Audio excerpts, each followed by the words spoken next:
I hear the music. Still got music.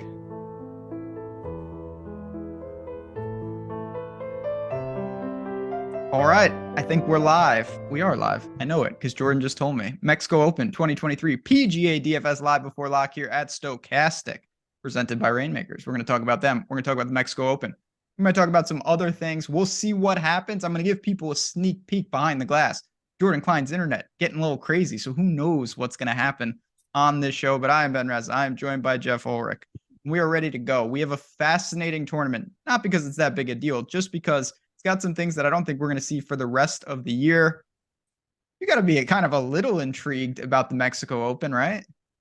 Yeah, man. I mean, look, I always like these weaker field events, just different elements in play. And this week is a very different element. I mean, again, this is a good way to start off. Do you remember when we had this short of favorite? Has there, since you started doing this betting golf, I don't know how long you've actually bet golf, so that's another conversation. But for me, it's been close to a decade. But I'd have to go back like pre-2000, to when Tiger was Tiger. So we're going, I'd have to go further back to when that was before betting golf to see a plus 200 favorite in a golf tournament. So I cannot. Yeah. I mean, the ironic thing is Rahm last year here comes to mind a little bit. Yeah. That was probably the closest. His number wasn't much bigger last year than it was now. It was pretty similar. So you're right. That's pretty much it. There may be a couple other, random tournaments thrown in there where we had some small favorites, but I don't know if we ever had plus 300, sub plus 300, which is what we got this week. So crazy element, lots to think about DFS and betting and, Yeah, we had there was a year where Dustin Johnson, I think he went to St. Jude before it was a WGC. And I remember not that he holed out to win, but his last shot was a hole out. And he won. I remember that because I had Andrew Putnam that week. Yeah. And it was and Dustin just demolished him in the final round. That's correct. Yes. Okay. You just don't see this for obvious reasons because if the event is that shitty, what are the chances you have just one elite player? That's just a weird thing. And it's just hard to get that, but we do have it. It's going to make for a fascinating event. We're obviously going to mention Jon Rahm quite a bit here and everyone else. But before we mention Jon Rahm, let's go back because I almost had a really good Zurich. I was rooting for, of course, Beau Hossler, like I always am, Beau Hossler to win an event, and then he doesn't win an event. The Canadians come out of nowhere. I'm sweating them. Yeah. And then what happens? Your boy wins the tournament. I hope you got a piece because I certainly did not. No, I definitely didn't. Of course not. I tried to erase this. I've been thinking NFL draft all week, but it is good to go back on this. What do I do at the Valero? Oh, I bet Davis Riley. And guess who else I also bet at the Valero, Ben? Nick Hardy. Nick motherfucking Hardy. So what do these two lunatics do? They decide to get together after Davis Riley shoots 80 or whatever and win an event. You know what? I don't.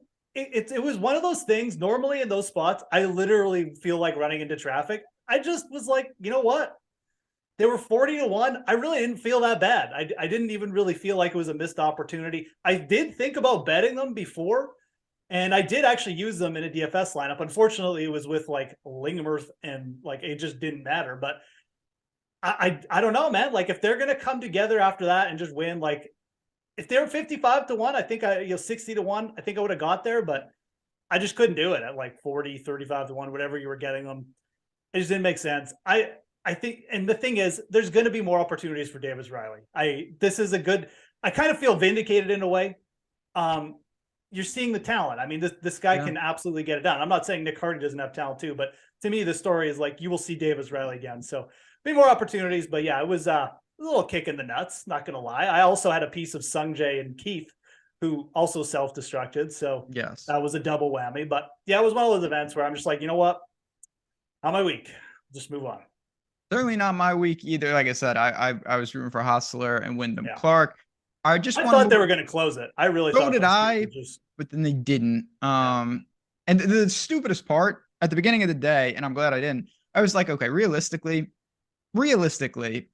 it's one team. Sungjae and Keith Mitchell are the team that's going to beat them if someone beats them, and then they're non-factor, and it wasn't still not their time. I That was the really thought dumbest it part. was down to 2 teams. I mean, So the did I. fact, like I don't even know what the Canadians were doing. Well, that was just dumb. Insane.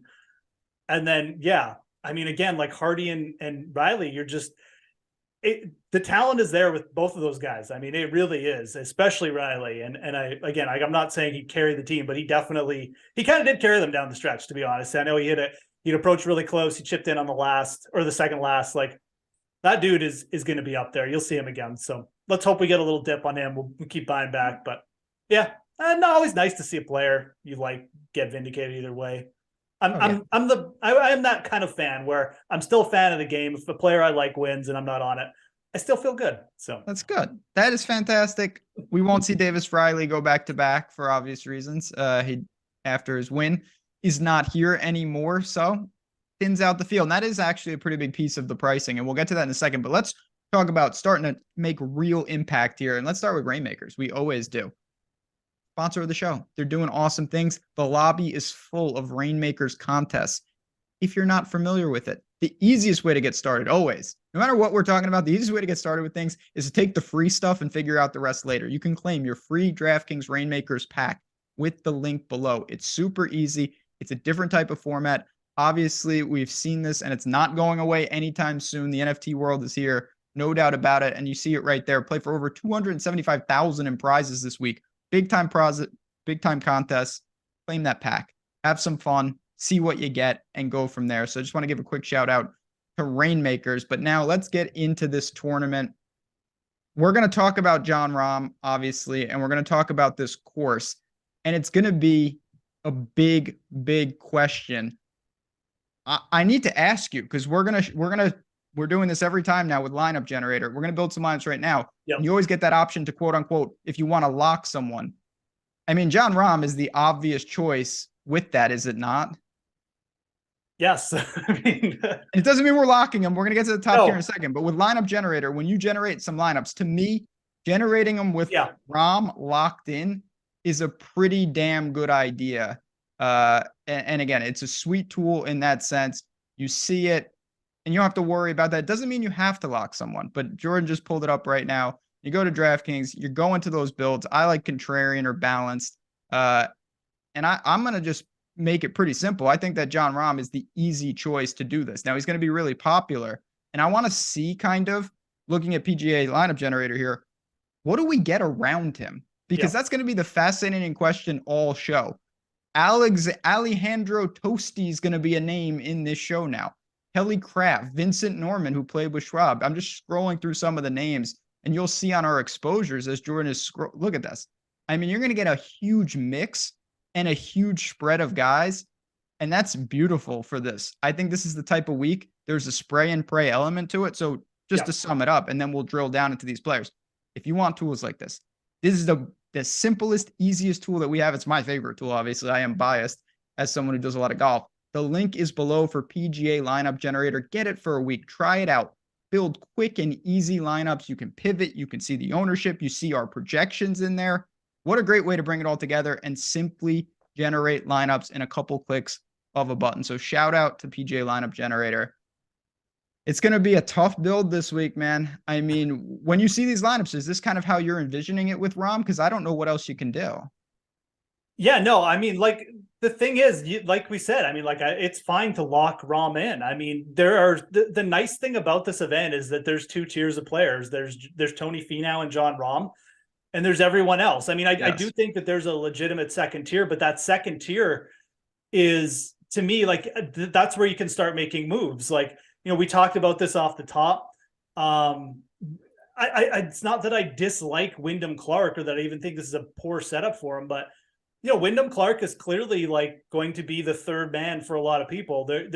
People are kind of trying to maybe fit him into that first tier. And I think that's a mistake. I think there's a lot of names here where, you know, you start with Rahm, maybe even start Rahm Finau, and then you can make moves. And this is also what we call a specialist course, I think. I know we've only seen it 1 year, but I really do think that strokes gained off the tee at this venue is going to be something we're going to see play out year after year. And it doesn't necessarily mean you have to be like, you know, Cameron Champ, but you got to be strong off the tee. It's a long, big course. We've seen it at other places. TPC Twin Lakes comes to mind, where Champ has won, where Finau has won, and a couple other venues like that, maybe Congaree. And I think that, when you're looking down, you can look for some of these lower owned players who are just absolute bombers or just very strong off the tee. So you can use Rahm, and yeah, you're going to have to make a couple decisions, but I still think you can create really good lineups with low ownership with Rahm. And that's why it's an intriguing week, but I don't think you necessarily have to be like, okay, if I have to be contrarian, I have to fade Jon Rahm. I don't think you need to think like that. I think that Jon Rahm is so far away and above that unless we get a Tony Finau or Wyndham Clark, he's going to factor into lineups anyways. So and that's going to be the game theory that we're going to get to. I want to ask you real quick though, before we talk about Jon Rahm again for the fourth time in the first 15 minutes of the show. First of all, how do you say this? What are we going? Vedanta Vallarta? Vedanta Vallarta. Oh my God, I had to that. do a PGA video this week, Ben, and trust me, I did too, and I just said the course. Yeah. No, but I had to do it for the PGA Tour, and they're sticklers with the pronunciation. I also had to make sure I had to get Akshay Bhatia right, and I didn't say Badia or something, which I usually do. So. Yeah, that's why I stick to Charlie Hoffman. I got to keep it right. Yeah. Keep it very, very simple. But yes, this course, we saw it last year. 4 par 5s, an insanely short par 4. Seems pretty generous off the tee, firm greens, past Palm. What are your takeaways? Just because I always say this, I think it's really dangerous when you have a 1-year sample size. You look at the board, you look at the winner, and you're just like, oh, that's the skill set you need. And maybe it is, but maybe it's not. Maybe there's some outliers. Yeah, look, and again, definitely there could be outliers. I mean, it's funny because I bring up TPC Twin Lakes, Minnesota. Michael Thompson won at that event 1 year too. Michael Thompson is probably a bottom 20% in terms of driving distance. So I think you're correct in saying that this course isn't necessarily going to be bomber centric every year, but we did see it the first season kind of be bomber centric.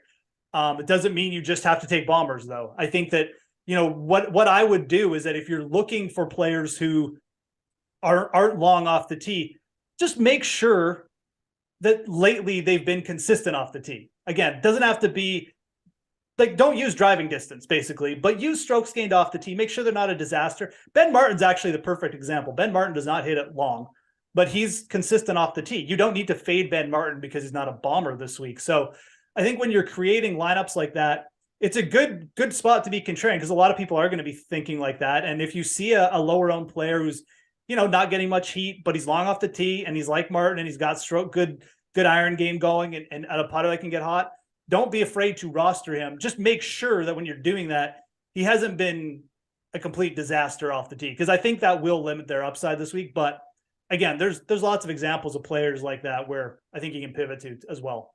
Yeah, and we see it. There's no doubt. I think one of the confusing things too is okay, look at who did really well in 2022. That doesn't mean Jon Rahm and Tony Finau don't fit anything. They're just good. They're better than everybody else. Now Cam Champ, Grayson Murray, those types, I think that tells us something. We also have Satoshi came in 15th, Ches came in 13th. Yeah. So there are those type of guys too. I think obviously I prefer some driving distance. You're going to have opportunities here to gain off the tee. Finau gained 15 strokes tee to green and still lost. That's just dumb. But now we actually get to the top tier. Rahm is going to be stupid popular, and he should be. Tony Finau is going to be normal, crazy popular, and he should be. And then there is nobody else because Davis Riley already withdrew, and Wyndham Clark is next. And unfortunately for him, you already said this. It's not that I hate the play, but I think that he is forced into the unenviable position of being the third man in a field that has 2 great players and then everybody else. Yeah, absolutely. I think that a lot of what you're doing this week kind of comes down to Finau as well. I mean, well, Finau and Clark, I guess. I mean, but Finau has more credibility. I'm not even going to give Clark the credit to include him in this conversation. He's just the so clear third wheel here. But your opinion of Finau is really what matters because if you think Finau can come in here and challenge Rahm and take him on and win, That's interesting because maybe because you probably should be locking Tony Finau in that area. And I think that's like a viable argument. Tony Finau's ownership may even just come in a little bit less than we think. And I mean, he's still going to be like 30% owned, but if he's 32% owned versus 40% owned, and you lock in Tony Finau in like, 100 lineups or something like that, I mean, you're going to have a pretty big advantage, bigger than if you locked Rahm in 100 lineups. So, oh yeah. I think Finau is a very interesting figure this week. We're all waiting on him to catch fire again. These are the kind of events he came to last year, really just lit it up with the putter, softer greens again. I haven't seen it from him yet. And I mean, I'm of the opinion, like, he wasn't putting well enough at Augusta or any event where I don't have the confidence to call that. So, in a way, like, Clark maybe is like the better contrarian, but I mean, my feeling here is you lock Rahm and you sprinkle in the other guys. That's pretty much just the approach. I think that it's really simple. It's not overthinking it. And we have so many opportunities to get contrarian after these guys that, you don't need to worry about it. So I almost take the look of, I want to go overweight Rahm and underweight Finau and Clark. I think that's probably, if I was creating 100 lineups, I would probably think about doing that. Yeah, I think that's the decision you need to make. I like Finau quite a bit here. So for me, it's I think it's trickier the way I'm doing it. Because if you just really like Rahm, you kind of just you make your stand with him, you short the other two, and then you have a million guys to spray and pray.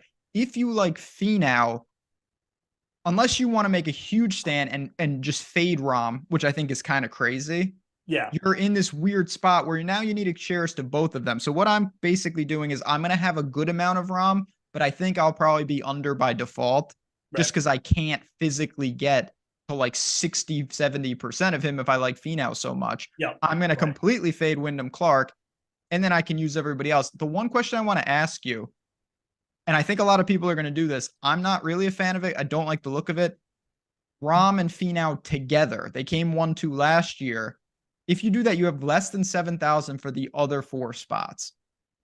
Yeah, it's pretty thin. I mean, I know I mentioned we can get a little crazy here, and you can, but at that point, like, you really just, I mean, like, you're basically taking 4 spots and just like basically creating dart throws. I mean, there are some guys down here we'll talk about, but like, even if you take like a guy like I like, just quickly, Matty Schmid, he's 7K. Like, then you have to go even deeper. Like, you've got to worse. You got to hope like Doc Redmond shows up, or, like the toasty, the cinnamon toast crunch, or Kevin Roy. I mean, someone down there has to do it. And I mean, it's tough. So no, I don't really like it either. Again, like, if you're multi-entering, of course you're going to make some lineups like this, but I don't think you want it to be the core of your build this week at all. Yeah. And the other problem with it, it's like you're incurring a ton of risk. Your 6 of 6 equity is super low. You're competing with a ton of lineups that are going to do this. So it's not like, oh, if they come 1-2, like, I'll box everybody out. No, you won't. You'll just be playing 4v4s with like a million other people. So for me, that's not the move. I'm going to go to Finau. Obviously, there's nothing else to say about Rahm. I want to ask you, though, because they're still players. Now, they're in the other tier. You've got Rahm, you've got Finau, you've got everybody else. Gary Woodland, he finally gained at Heritage with the putter, but his short game was otherwise atrocious. But he looked good at the Masters. Hogard is still here. He just seems rock solid. Maverick's not going to be popular. Patrick Rogers, Pendrith, Benny Yon, Noren. I mean, these are going to be the second man in, or if you go really balanced, you could have 2 or 3 of them in the same lineup. Yeah. I mean, what do you like better, building with Rahm and Finau, or building without, like, starting with Woodland? So, I like starting with Woodland better, which is, it sounds crazy, but I like that better. Yeah, I mean, I've only built a handful of lineups, but so far I built one. I have like 4 main lineups that I am looking to kind of build, and my first main lineup starts with Woodland. So there you go. I mean, I like this group of players, and I mean, to me, like, this is where it gets a little bit more simple, because I really think you can just play the ownership percentages. You mentioned right off the top, like, Maverick McNeely. I mean, I think this is a great spot for McNeely. Wide open course. He can get it out there too. Like, And I mean, one thing we saw from this last season, I mean, it's kind of just a bomb and gouge kind of course where Rahm didn't really do that much on the approach. I know Finau was up there, but if you look through like the top players, a lot of them were just kind of bombing it out there, not doing too much, and then just getting hot with the putter. That's kind of the approach Rahm took, to be honest. And McNeely can certainly mimic that. So he's had some good results too. Like, I mean, coastal courses. He almost won in the Bahamas on the Corn Ferry Tour. I remember because I was on him that week and he didn't get it done. But, I think Maverick McNeely is a player a lot of people have eaten the chalk with over the seasons, bet over the seasons, and he's not getting any love this week. And I like it. This is exactly the time I want to jump on a player like Maverick McNeely. So he's kind of the prototype just of the low-owned player that I want to roster here. But I mean, Nikolai Hogart doesn't seem to be that popular. Our projections have him at under 10% owned. That's fine too. There's tons of upside with Hogart. The average is like 325 off the tee. Driving par fours last week. Benny Ann. Yeah. He can absolutely get it. Benny Ann's playing well too. So there, like I said, I mean, you could start Woodland, you little chalk. If you're like Ben and Jeff are idiots, I like Wyndham Clark. You can start Clark and fit in two more guys. So I like the low-owned options here. I like it. We're getting a group of players that I kind of like, and I think you can really build around them. Again, not making all your lineups without Jon Rahm, but you can start Rahm. You can maybe pair him with like a Maverick as well for lower ownership. And I just like this group of players. I really like this range. Yeah, I mean, again, this is such a unique week because ownership in general is messed up because the first two guys, their ownership is going to be like 70, 80%. Yeah. If you add them. And it's hard to make lineups. Like, I mean, you can do it obviously. And like with like Maverick and Rahm, but it's hard to do it. And I think a lot of people are going to look at it and be like, well, this stinks. Like now I have 7K average for 4 spots, even with McNeely instead of Finau as my second man in. I think that's why you're seeing such low ownership. And I think you will get low ownership on a lot of these guys. So it's really interesting week for sure. Yeah. I mean, if you just, and again, we're doing kind of, but say Rahm's 50% owned and Finau's 30% owned. So that's 80% right there. Yep. Obviously there's going to be some overlap, but I don't think it's going to be a ton. You're looking at upwards of 2/3 of lineups in your tournament will have at least one of them. So that means if you don't, eliminate two guys. Yeah. And you're only talking about 1/3 of the field having potential dupes with you. That's pretty crazy. It is. It's really crazy, man. I mean, Jon Rahm catches a cold or something, it's Thursday night. Who knows? Like, could just be wild. Could be wild. So the tricky part about this is if a random person wins and takes the placement points, Rahm and Finau in particular become that much more potent because the chances that they really bomb, I think, is so much lower than these other guys. Obviously, if like Woodland wins the tournament, you're going to need him. You want balanced most likely. But say, I don't know, we got Roberto Labrigi wins the tournament. Like then if Jon Rahm comes in 7th, in 3rd, he's really important. So that's an interesting wrinkle here, but I'm with you with Benny on. I like him a lot this week. The one guy I guess I'm most concerned about in the 9s is Pendrith, only because I don't know what the hell's going on with his game. He's looked brutal all year. Really bad. Yeah, like really bad. Even last week, I feel like he was kind of carried by his partner. I mean, again, like if this was a more of a regular week and Pendrith was like the lowest man in, and he is going to be the lowest owned player in this range. I think he'll be lower than Noren. I'd say sure, but I just don't think you need to go that route because, again, if you're going in this range, you're basically saying, okay, I think someone in this range is going to win, and I don't think versus Rahm or Finau, and I think like you can get lower ownership on almost anyone here. So unless you have a reason to like Pendrith, and I don't, I'm just kind of not playing him. Again, courses that he just played recently, I think have been objectively bad for him. Like I don't picture him thriving at Harbor Town. So maybe that's a boost. But at the same time, I don't have that many shares because again, you need Rom shares. I need Finau shares, and I want balance shares. So it's really tough for me. I have no problem with Patrick Rogers right there. Benyon. Yeah. Last guy, Noren's off the tee game has been truly atrocious lately. He's got to fix that, but this seems like a course that shouldn't really punish you off the tee unless you're really spraying it. Yeah, and that's the thing. Like Noren's rest of his game can definitely make that up, right? So, I mean, again, like if you're asking me, even throwing Rogers in the mix here, like Rogers, Pendrith, and Noren. Rogers is definitely playing well. You got to give him some credit, but like Noren's putter can get so hot here, and he's going to be so low owned that I definitely prefer him taking a shot with him over Pendrith. And even Aaron Rai there, who really is a short hitter, a little bit concerned there, but yeah, Noren I think is viable. I think like, you know, even like the other thing I was going to mention, this is basically a European tour event. We're in a foreign locale. We got weird greens. We've got like a weird favorite, like just a really low favorite. We've got a bunch of European guys. This is a Euro event. And I think that it kind of favors a guy like Noren who can just come in here, not really worry about being like, you know, that he's got a ton of talent to go up against. And he's just going to go out there and kind of say, screw it. And his putter may just get hot and get him up there. So, and you've brought this up before, but he's played easier courses better over the last 2 or 3 years too. So I kind of like Noren just as a tournament play. Certainly would be a player in this range I'd want to get overweight on. But again, I'm also more of the, you know, go balanced in this range approach guy as well. So yeah, but I see it the same way. Again, I think I'm going to try to start some lines and roll the dice, knowing that Finau or Rom could get me.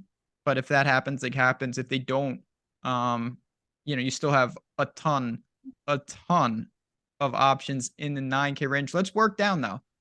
We've got guys like Aaron Rai, Bo Hostler, Putnam, Grillo is of course in play. Alex Smalley, Brendan Wu.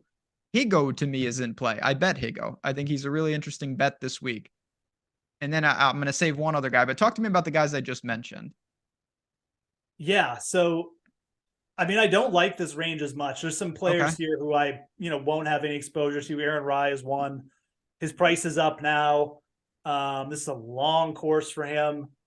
I just don't really want him on this kind of place. Putnam, pretty similar feelings as well.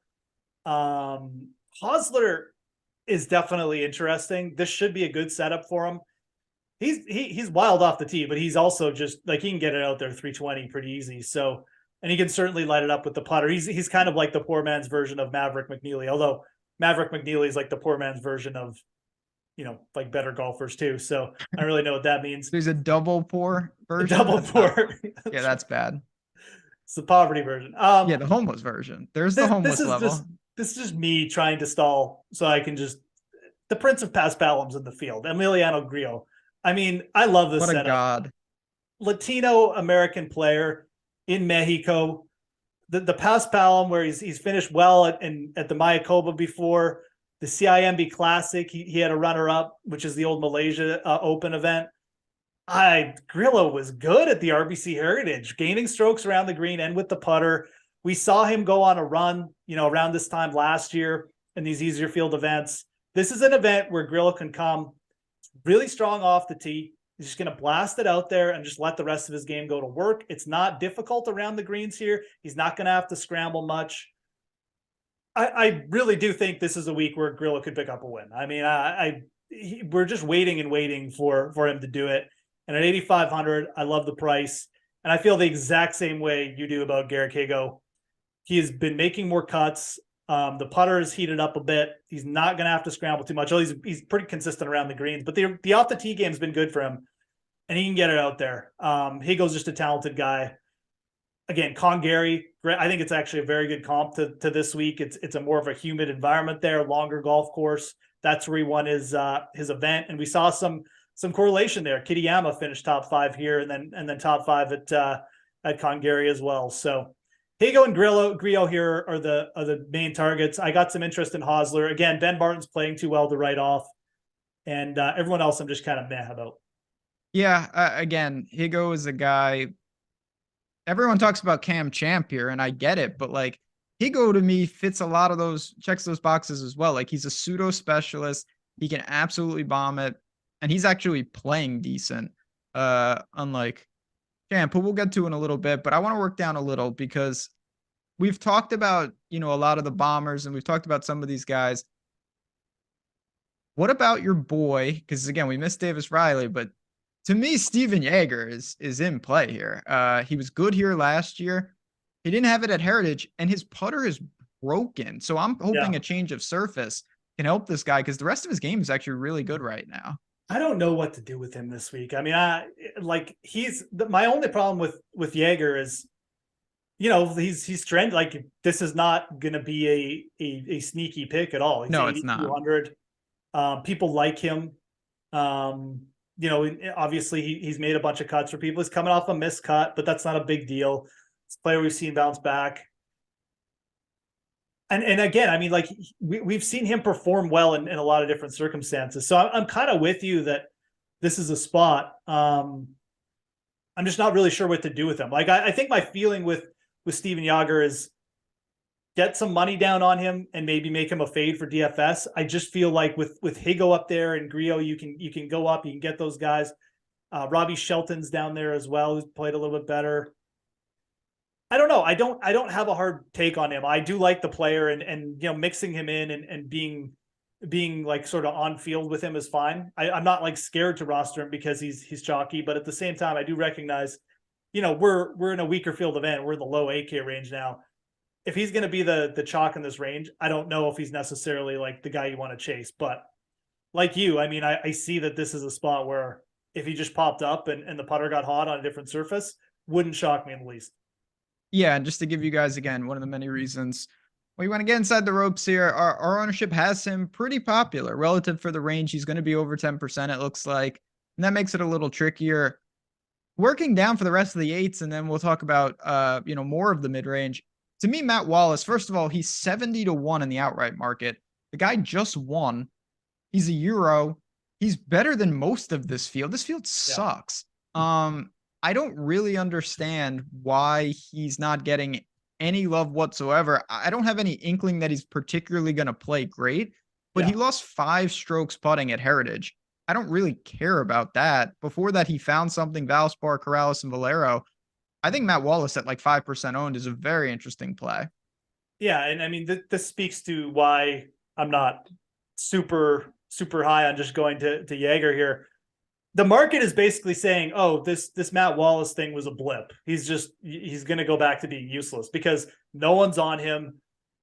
He's, like you said, he's 70-1 in a field where, like, career-wise, I mean, he's better than like most of the players. I mean, if you just take a big picture look at what he's done, almost everybody. But the market is out on him. So, like, this is probably a spot where you should be buying low. I mean, I have no qualms in doing that. I think it's probably a good idea. I also don't hate the guy underneath him, or actually, sorry, exact same price, and Mark Hubbard. We've seen Mark Hubbard go on runs before. He's a good iron player. He can get hot with the putter too. I don't think that he's being talked about a lot. But another player who's showing form and certainly could pop up in a field like this. Yeah, Hubbard's tracking with even, I think, less ownership than Wallace. So I like both of those guys. And again, like, this speaks to the John Rahm factor, where you could make one or two of these guys like fit in a Rahm lineup pretty easily. And I think they have pretty good upside this week. So looking for players like this is going to help you as you're building Rahm lineups, and certainly the kind of ownership you want to mix in with Rahm. Before we get to the 7K range, I do want to give a quick shout out. I mentioned this a couple of times, and I bet Matt Wallace. I did find 71 out there. There are many books to do it. You guys know about Odd Chopper Golf. You know about Odd Chopper. If you want that type of stuff, you could check out those videos. But I do want to give a quick shout out. If you're in New Jersey, Colorado, Ohio, or Virginia, or of course Canada, but you are lucky enough to have Bet365 in your state, take $1. Take $1 and get $200 by clicking the link below. It's so easy. You sign up, you deposit 10, you bet 1, you get 200. I can't say it any quicker than that. You got to be 21 plus. If you have a gambling problem, call 1-800-GAMBLER. But if you're looking and you're saying, like, Jeff, you already said this with a couple golfers, like, really popular, maybe they're a better bet. This is a way to do that. You get $200 to allocate towards stuff like that. Again, you have to be in those 4 states, but shout out to Bet365. Matt Wallace is on the betting card though.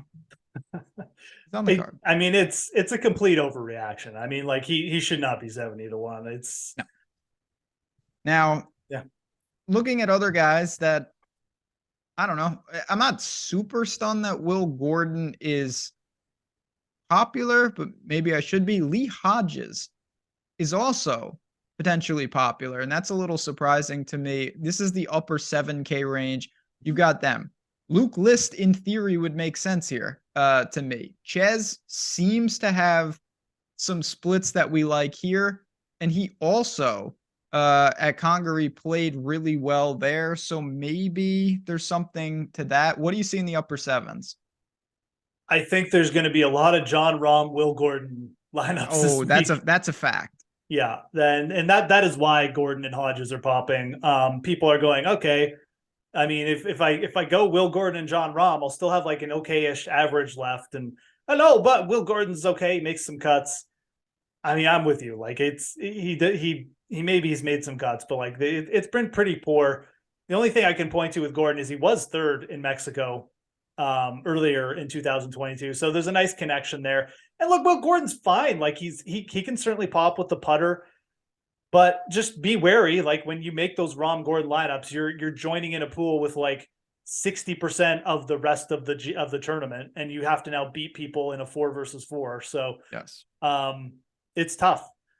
But I see why people like him, and certainly he's popping a little bit for us as well. He's projecting out well, but the projections down here are also very close. When we're talking about win probabilities and top 6 probabilities and the Stokastic projections, it's all close between all these guys. And I think just, you don't even have to pivot right to Luke List. I think just going down further, you're getting similar style of players below these two guys. I really like Dylan Wu at 7,500. That's kind of the name that when you think about a combo of low ownership and upside and just consistency, Dylan Wu has played better than Will Gordon all season. He's got more higher finishes. He has outproduced him on DraftKings, and he's coming in at about 10% less ownership, and he's $400 cheaper. Makes zero sense to me. Zero. Why Dylan Wu is like this. So you can look at opportunities like this. You could even make a couple cases for a couple other guys down here. Kazire, I believe, is a little bit higher owned. Again, as Ben mentioned, you getting access to the Stokastic ownership projections is going to make your life a lot easier, and a lineup generator where you can see the Stokastic ownership projections. But Kazire is going to be lesser owned. Dylan Wu is certainly going to be lesser owned. Those are two names I like here in this 7K range. What about Lipsky? Good for me last year. He kind of saved me with like a top 10 or something. I can't even remember how I bet him. Maybe it was top 8. And he was top 10 at Congaree as well. Talking European Tour fields, I mean, Lipsky made his mark over there. I like Lipsky as a player. I really do. He's a really good long iron player too. And that's the other thing about this venue.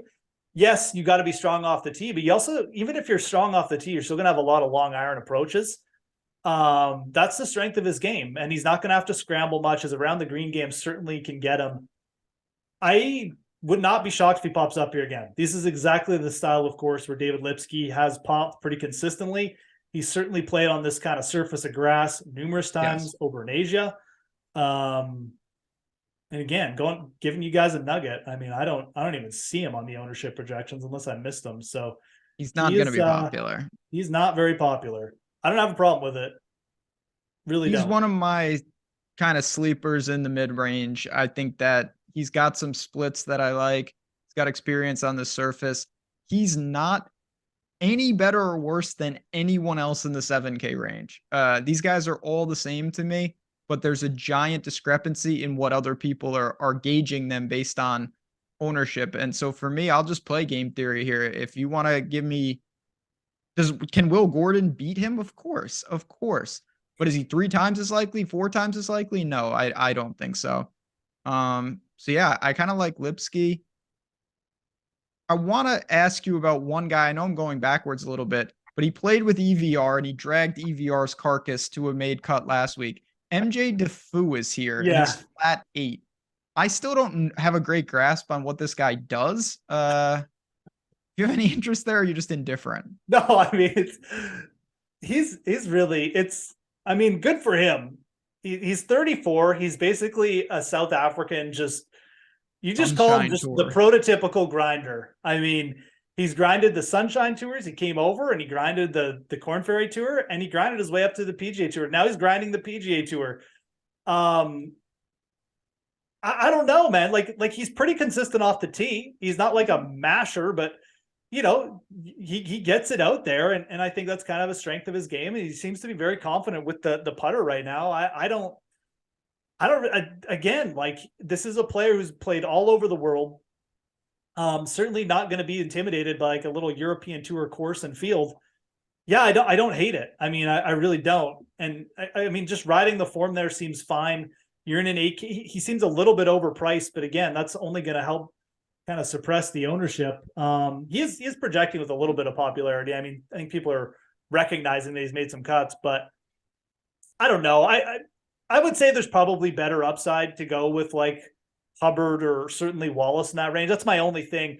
He's probably like what you'd call a good cut maker. He'll probably make the cut this week. He'll probably finish maybe even top 40, top 30. But I feel like, a guy like Hubbard, Wallace, those guys probably have a better chance getting you like a top 10. As we go back down, again, bottom of the sevens in this mid-range, you've got Akshay, you've got Harry Hall, Vincent Norman, EVR, Chappell, Champ, Schmid. Like, what are you seeing? What names are jumping off the page for you? I mean, yeah, Harry Hall was. Where is Harry Hall now? I mean, he in the early projections we had Harry Hall high up, but that may have been a slight miscalculation. I think Harry Hall is interesting. He can get it out there off the tee. He can certainly get hot with the putter. I think you look at this range and you think him and Batia are kind of like the two names there that really have the upside. I mean, I think that just with the way this venue sets up, I mean, this is just such a good venue for Akshay Bhatia. I mean, he can move it off the tee wherever he wants. He's really creative with the driver. He's a lefty. He's not going to be, he's not going to be closed in by the course. His only win came in the Bahamas, another tropical venue and a longer venue. Played well in Puerto Rico. I don't think they use Paspalum in Puerto Rico. Maybe they do, but he's certainly experienced with this kind of venue, and it's where he's really had his best results. I love this setup for him. I really do. I don't even really care that like other people are hyping him up, and that maybe he's probably going to come, but Batia's probably going to, or Batia's probably going to come in higher owned than our projections. I would not be shocked at all. But even if he is 8 to 10% owned, I mean, the talent there with him is he's just better than all these players. I mean, he like long-term talent wise, he's just better. And I'm completely fine rolling with that. I got him at 90 to 1 this week. Got him on an each way for a top 8. He's just good. And I think you should play him. I certainly have him in the pool. I got sucked into EVR. I don't even know why. Got sucked into Kevin Chappell. I kind of like the Chappell. I think Chappell's fine. He had made 4 straight cuts before the Zurich. I don't really care about that.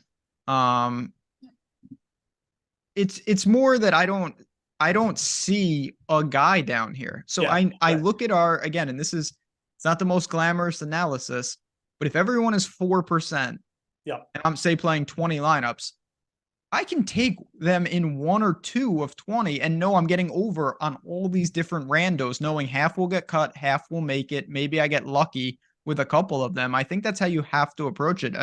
Ali just mentioned Eckroat. He's another guy. I don't think he's a great play, but I don't think he's any worse than any of these other guys. And he flashed some form. He was 5th at Corrales, missed cuts everywhere else. But the one guy I want to drill down on it, at the Masters, a lot of people, Champ, he finds it. He didn't find anything. And obviously Heritage is not a good course for him, in my opinion. Is there any chance he finds it, or do we have to see it first? I mean, I thought I was seeing something from Valero. And, you make it's a good point. Like, I mean, okay, him missing the cut at the Masters shouldn't be unexpected, even though he's kind of popped up there miraculously 2 years in a row. And the RBC, whatever. eventually this guy will find it again. Like he will Yes. absolutely do it. He's not going to miss cuts forever. He's just too good in certain parts of the game, in my opinion. But it's pretty risky. I also think that like here's the thing. Champ definitely, like from a pure upside perspective, if you can't find anyone else down here, I think that's a good reason to mix him in. At the same time, I like Matty Schmid a lot. And I think he's actually got similar upside. He bombs it off the tee. He's fifth in driving distance. He's 7K. We have seen him play well at some of these easier courses. He was in the lead in Bermuda after 30 rounds. He was T6 at the Amex. He played pretty well at the Valero, and he made the cut. He gained strokes like in a lot of places at Valero, and he made the cut last week in the team event. Again, another Euro. This is just a European setup with a European tour field. And Matty Schmid is a pretty talented young player, and I think the course really sets up well for him. So that would be my play rather than going to Champ. But like again, I mean, you look down here and you made the point. I mean, there's just not much to choose from. I mean, I kind of like Chappell too, but I just don't know what his overall upside is. It's not very good, unless his putter just gets insanely hot. So Champ is probably in play as sick as it sounds, but I like Schmidt a little bit better, and he's got similar upside. Yeah, I mean, I'm not going to Champ. I think that I want to see something. It's just not working right now, and I typically think maybe I'm just using Bryson as an example, but when you're out of form and your big skill set is off the tee, it's a unmitigated disaster until you find it. Like when you lose it completely. Because you're so volatile to begin with. And I think that Champ, we've seen it. When it's bad, it's really bad. And when it's good, he wins. He wins more than he should. Yeah, it's pretty sick. It's a good point. I mean, those guys are, it's just, it's so hard to pin down like when they're going to pop. I mean, you really can't. That's the unfortunate thing. That's why I think there's probably a good argument for just using them. But again, I do like the Schmid call, and the Schmid call also just gives me an out and says I don't have to use Champ. So yes. I guess I'm just advocating for not using him, kind of like you. Yeah, I hear you. Let's work down to the cheap bees. My boy Lucas Glover is down here. We've got Ryan Gerard, Tano Goya. Question from chat: who the hell is that? It's a decent question because this is a guy that's kind of burst on the scene. He is making cuts, 11th at Puerto Rico. Yeah. Stat wise, he doesn't really do anything. Nothing bleeding, nothing good. He just kind of does what he does. I think he's in play, but he's in play in the sense, in the same way that, like Brent Grant is in play, Schwab is in play. Yeah. What do you see from the Sixes? So the Sixes are where I think you need to make like, you can kind of go style here. I mean, I think you can make an argument. There's two players here. I think you can make just an argument of these guys are good fits for this course, and they've played pretty, a little bit better for them. They've played better, and it's Brent Grant and it's Martin Traynor, and both these guys can get it out there. We've seen Grant pop up in the weaker fields, 8th at Punta Cana. He was also good in a coastal course at Pebble Beach, which I love. He can really get it out there. It's going to be a good setup for him off the tee. It's a little bit of disaster at Valero, but again, he's going to be volatile, and I think you'll see him pop up. And again, then Martin Traynor was good at this event last year, and it just comes back to that Euro Tour kind of argument. I just think he's going to feel comfortable at these kind of setups, and he's definitely felt comfortable at it last year. So Traynor and Grant kind of follow that bomber type, prototype where if you're going down here, I would look to them, and I would probably use one of them to pair with Rahm. But there's other players down here. Bryce Garnett has won on a foreign soil. He can get smoking hot with the putter. Doc Redman played well last week for periods. He can get hot with the putter and the irons. That's the other way you can go down here. I think that guys like Traynor and Grant probably have a little bit better floor, but realistically down here, we are really just, we're searching. So I don't think there's any really wrong answer. Again, Trainor's probably my favorite play down here, which is really scary to say, but there's other players. Redmond is a little bit interesting, and then it gets crazy. Brandon Matthews is Whole I other was just story. waiting. What the hell happened? By the way, Him and Sean O'Hare. We were making fun of them. We were. I mean, I believe I said like these guys have no chance or something, and they just about won. I mean, that Brandon Matthews hits it probably further than anyone on tour. Yes. So I don't know. I have no idea. I found like a 300-1 on him on Monday and threw an each way on, but I have no confidence he's going to play well again. But I don't. What's the pivot option? Jonathan Bird? I don't. Marty do like it's bad. Brandon Matthews. I'll put it like this: Brandon Matthews bombs it, but if you look at his strokes gained off the tee, it's not even good. Just to give you an idea of how much trouble he can get in. He's got like the Andrew Loop. You remember Andrew Lupe? Oh yeah, Andrew Lupe. Yeah. Yeah, he used Was to it drive Lupe it or like Loop? I can't remember. I have no idea. He had what was his God. warm up routine? Like he didn't have some crazy like he was like, a character. He was something. All right. Last question. 2 questions. One, Alejandro Tosti. You've seen the name Tosti. I don't even know how to pronounce it. I don't know anything about this guy. I've seen him all over the place. I looked into it a little bit. Yeah. Going to be over-owned. That's a fact for a $6,500 player, but he's still not going to be popular. Yay, nay, any strong takes here?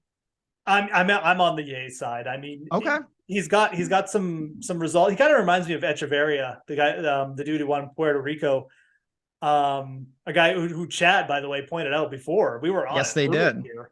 But yeah, Tosti, I'm on it. He's played well on the Latin American tour. He's posted some results on the Corn Ferry tour. I'm not going to pretend like I know about his game, but if I can look back on his results and I see a player performing well on a professional tour just below this, and he's in a comfortable environment and he's going back, he's played well in these environments before, I'm fine with it, man. I mean, this is the kind of event where, again, it's more of a European tour event where I think you're just going to get certain styles of players feeling more comfortable. Kevin Roy right above him at the same price has popped for me a little bit just from a stat perspective. He's pretty good on long approaches. So that's another player down here, but I'm kind of about Toasty this week. I'll be dead honest. And I don't think you're gonna have to worry too much about ownership at 6,500. No. If he's 5% owned, that's fine. That's fine. I'll take the 5% ownership because I just feel better about going there with a player who, I think this is kind of like his Super Bowl this week. And I just think that he's going to feel comfortable at this kind of event and setup. So I hear you. And there's not much down there. Like, just again, keep in mind, if you jam Finau and Rahm, if you attach this guy, your 5% ownership is now like he's on 20% of those teams. I can guarantee it. That is the problem. That's very true. Just keep that in mind. That's all. If you attach him to a balanced build, you probably isolate him if you really like him. Like, start with Woodland, end with Toasty. No one's doing that. No one. Including me. Any Bill Haas shares? No. When is Bud Cauley coming back?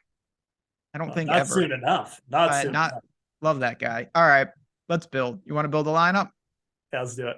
All right, let's do it. I also want to say tomorrow, and you said to me before the show, you've been focusing.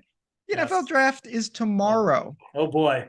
I can't wait. I actually really do like the draft. It takes like 7 hours, which is kind of absurd. But the beautiful thing, NFL draft is kicking off, and we are kicking off our underdog best ball content for the season live reaction show. We've got all the fellas on there, Neil and Isaiah and Lepre and all sorts of guests. It's going to be awesome. Tune in, check it out, 9 o'clock tomorrow. Quickly, who are you most excited to see, like where he goes next tomorrow? Jalen Carter for me. Jalen Carter? Oh, you're going defense. Okay. Defense. Wow. Yeah, I don't care about this quarterback. Okay, Will Levis is a guy I've seen a ton in college. I'm a Kentucky fan. I bet them a lot. I've seen him going first, second, third, fourth, ninth. So, like, I guess that. Who is it for you? I mean, I think Levis is going second to the Texans, but I'm most excited to see just where Bijan Robinson goes. I mean, he's going to be a stud. It's going. I know he's going to be a stud. I usually don't get excited about running backs, but I think he's going to be really interesting. Kind of opening. I mean, I also bet him top 10, so we'll see if that works out. But Atlanta would be cool.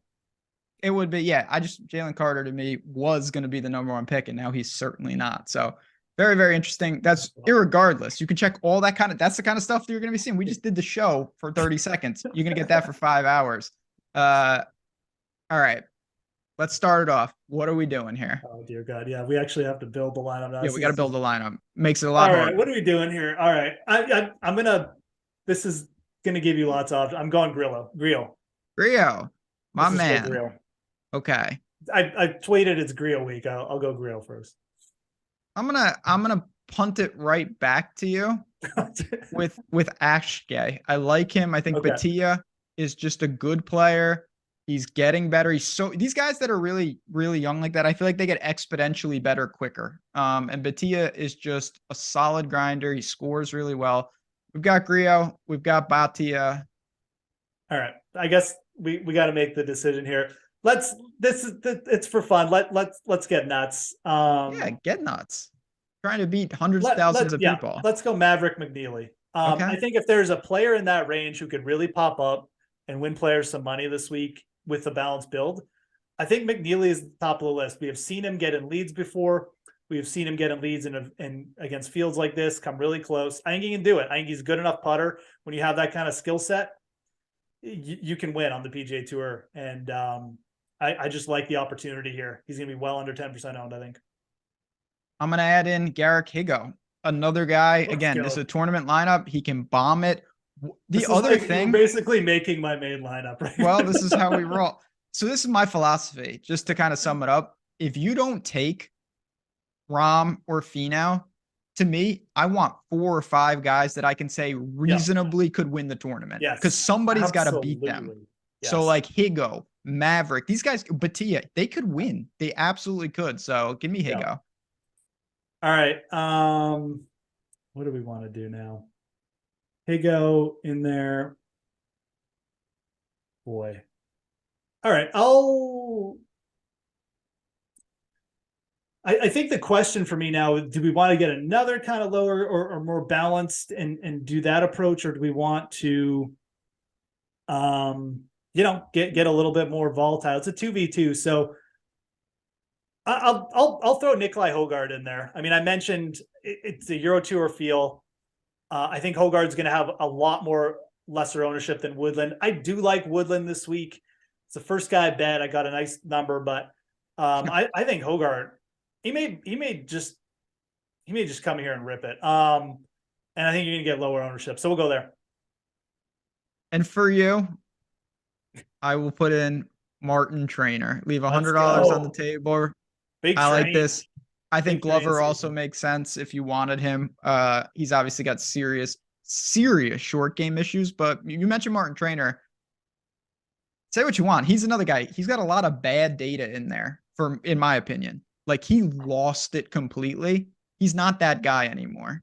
Yeah. He's not great, but he's playing a hell of a lot better than he was. I mean, he must have missed what? 20 out of 25 cuts at one stretch a couple years ago. Yeah, he basically missed an entire season of cuts, like legitimately. So yeah. Because he won. He was awful. He won at one point, didn't he? He won Puerto Rico. Yeah, Puerto Rico. There you go. Yeah. And all right, final thing, and then I promise we're gonna get out here. Because we have the best fans in the world. We appreciate you guys. Hit the like button as well. Subscribe to this channel, all that good stuff. We want the support. I have a bizarre comp, and I want to leave you with this. Check this out. And this is another guy. I keep comping this to Houston, to Memorial Park, and I don't know why. And Martin Trainer was 5th there. Yeah. That is just another guy that I'm pretty interested in when I look at the results from Houston. And Finau won Houston. Smalley was up there. Noren was up there. Woodland was up there. Jaeger was up there. These are guys that kind of cross both. So another data point for Martin Trainer. What a perfect way to round out the show. All right, final question from Nelson. Any thoughts on Taryn? He's kind of going away a little bit. Do you have any thoughts on Callum? No, but I mean, it's a player like you should keep an eye on. Because he was like he's been good in these. He was really good at points last year around this time. 68 in his last round at RBC. If he's gonna bring it back, it'll probably be an event like. I don't have a hard take though. No. I kind of made my stance in that range, but once you get under 7K, I mean, my God, even Pick your poison. as much as I like Martin Trainer this week, if he shoots 80, I'm not going to be shocked. So if you have a good feeling about Taryn, go for it. This is the kind of event where you got to take your shots like that. So well said. If you have any questions, at the Fantasy Grind, at Jazz Raz DFS, we appreciate you. We appreciate Jordan Klein, the man behind the glass who runs this show. Again, good luck, guys. I know we got the PGA Championship rapidly approaching, but in the meantime, take advantage. Check out all the links below for free stuff, tools, promos, discounts, all that good stuff is in there. That's what we do here at Stokastic. But until next time, cash some lineups, and we'll see you next week.